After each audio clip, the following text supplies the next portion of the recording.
Čudoviti svet klavirja ali pianologija za klavir štiriročno je glasbena pravljica avtorjev Jorga Hilberta in Feliksa Januša.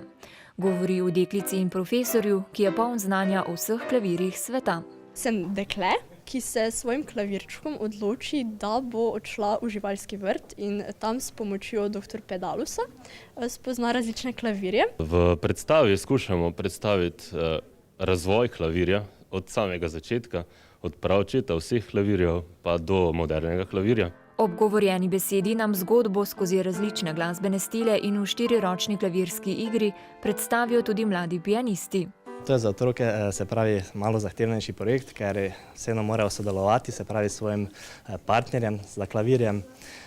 Tako da tudi za otroke je to en zelo dobra izkušnja in tudi s tem jim tudi ponudimo možnost sodelovanja v EPK-ju. Predstava je namreč del Evropske prestolnice kulture in festivala Papagenov. Gre za nov otroški glasbeno-baletni cikel predstav, ki je v tem šolskem letu zaživel na glasbeni in baletni šoli Antona Martina Slomška v Mariboru. Papagenov festival je nastal pravzaprav z namenom, da našim učencem ponudimo čim več realnega stika z odrom. Glede na to, da so otroški festivali šele v porastu, smo nekako tudi iz tega stališča se odločili za ravno ta žanr. Vsako sezono bodo ustvarjalci festivala pripravili 4 glasbene in baletne predstave.